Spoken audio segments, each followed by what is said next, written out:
streaming live, tackling the topics everyone's talking about online. Share, engage, interact. This is Newsfeed Now.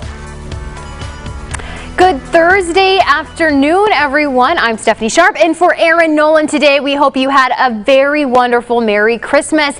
It's the day after day after Christmas, and we are just trying to get back to normal. Here are a look at some of those feel-good stories that we all love to hear. We begin in Arkansas. Here in Central Arkansas, firefighters go above and beyond the call of duty, rescuing a family's Christmas. A family in Sheridan working to rebuild after a fire destroyed their home just a week before Christmas. Claire Kreitz spoke with the family, who says they are still able to celebrate thanks to first responders. This is all of yours to keep. As little hands tear through the gift wrap and take out the tissue paper, revealing the gifts that almost didn't come. This was my room.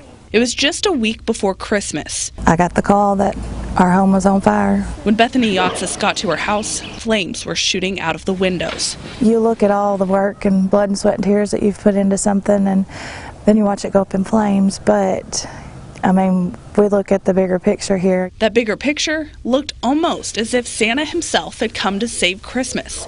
The only difference, the suits were tan and yellow, and the sleigh, a big red fire engine. I looked up and I seen firefighters running out of our house with our kids' Christmas presents. As Yatzis watched the first responders work, she saw hope rising from the ashes. We seen God that day. While the place they called home looks a little different this year. We had a bunk bed, and the bunk bed was here. This family isn't focused on what they don't have.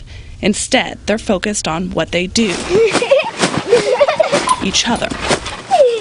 And of course, I got the same cars. you can't forget the presents. And just to see the smiles of our kids' faces on Christmas morning is what we're really excited about. And those smiles make all the difference. The community has also stepped up to help this family get back on their feet. They've donated clothes, money, and more. The family says they can't express how thankful they are to everyone who has helped out. Now we move to Fort Smith. A cancer survivor crosses the stage, exceeding all expectations, even from her doctors.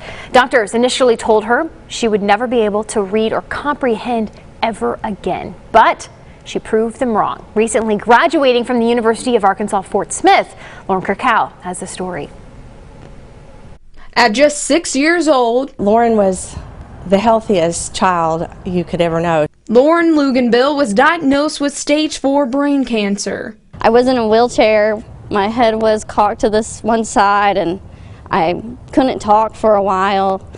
And here I am today. Doctors said learning would be difficult for her. I had 2 brain surgeries within a week of each other. My second one, they thought I had had a stroke after because I was paralyzed from the right side down. But despite the diagnosis, Lauren's brain retained information. After countless therapy sessions, Lauren found the strength to overcome.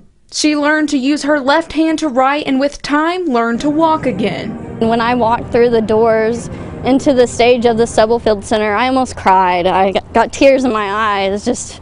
I couldn't believe that I was there. Lauren's mother, Martha, says her daughter's diagnosis flipped her world upside down. This was a day I never thought I would see, so it was beyond, anything I could have imagined. But seeing her daughter beat the odds and graduate from the University of Arkansas Fort Smith, it was emotional. I didn't think I would cry, and I tried to hold back tears, but it was a day I didn't think we would see, so it was amazing. Was one of the proudest moments of her life. She's the bravest, strongest, most determined person I know. Lauren plans to go to grad school to become a physical therapist, using her degree to give back to those who helped her overcome brain cancer. My therapist was so amazing to me. I want to go back to St. Jude and provide that same experience to kids and be like, I conquered this, you can too. Definitely beating the odds. Well, Lauren's mom says a lesson everyone can learn from her daughter is to not take any day for granted, live every day to the fullest, something that we all can strive to do. Well, it was a very special Christmas gift for 2 Vietnam veterans. Both have struggled for decades to cope with what they experienced as young men. Now 2 rescue dogs are changing their lives. Greg Kurgel reports. Look at you. Getting a dog for Christmas is a moment to make anyone smile. But for Larry Keating and Bill Thum, these gifts on 4 legs Merry Christmas. hold an even deeper meaning. 49 years is a long time to be suffering, and he needs some peace. Peace from the horrors of the Vietnam War. Keating was 19 when he served in the Army there. Thum was 21. What they saw and experienced has haunted their lives. I had a drug problem, I had an alcohol problem, I had PTSD, none of which was treated. Now, 50 years later, these 2 vets turned for help to the Long Island charity called Paws of War. Congratulations, guys. Thank you. Thank you. That help came in the form of 2 service dogs, a 4-month-old puppy named Lydia and 3-year-old Midnight. 2 rescues.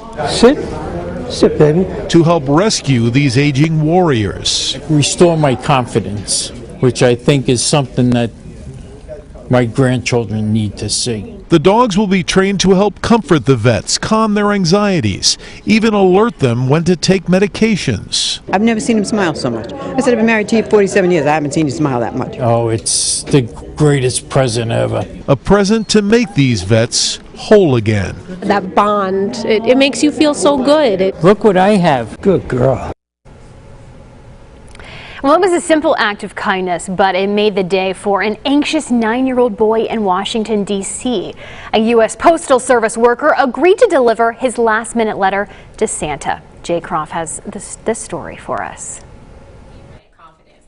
Santa brought me all this. It's safe to say that Caden Bryant Samuel, I got Hot Wheels, I got a basketball, had a memorable Christmas. And I had a lot of Legos. But it wasn't what he's playing with that made this December 25th unforgettable. My favorite would be that one. It was how we got to the day when the rubber meets the road. 1, 2, 3. In terms of holiday magic, I would have had an empty tree, nothing under it. This 9-year-old's Christmas conundrum began Monday when he and Mom, Marquita, could not find the Santa letterbox at their department store, the first key step in getting Caden's wish list to St. Nick. It takes 2 days to give my list to Santa, since I have to get it to the North Pole from D.C. He was like, Christmas is canceled, and I'm like, oh my gosh, I have to do something. So they hustled down to their complex's mailboxes to wait for their U.S. Postal Service carrier. One arrived just in time. And he gave her the letter, and she just hugged him, and they embraced each other. And I took the picture, and I was, of course, teary-eyed. He was like, this is a Christmas miracle. So it was the most beautiful thing. Miracle. This is a Christmas miracle. There's a lot to like about a Christmas when you walk away with a car that drives on walls. And when you get to remind the world why Santa Claus is worth believing in. Santa, he's the person that you can trust. So he gives kids, all the kids in the whole world, all, when I say all, I mean all, presents. Jay Korf, ABC 7 News. What a great kid. Well, before we go, we want to tell you one last story. This is a really great one. One Oregon man has found a unique way to spend more time with his 10 grandchildren. Doug Hayes bought this school bus just in time for the Christmas season. He's dubbed it as Grandfather's Express and even has the words plastered on the side of the vehicle. 5 of his grandchildren go to a small private school that doesn't have a school bus. The other 5, well, they aren't school aged yet, but soon will have that set of wheels. Now Hayes will be able to take his kids to school on the Grandfather Express. Fortunately, they all live close by. Hayes says after the trek to school, he'll come back to his car, then go to work. That's one way to get to and from school. Well, that's it for Newsfeed Now. We hope you've had a great day and we'll have the great rest of your day. We'll see you back here for Finally Friday. We'll see you later.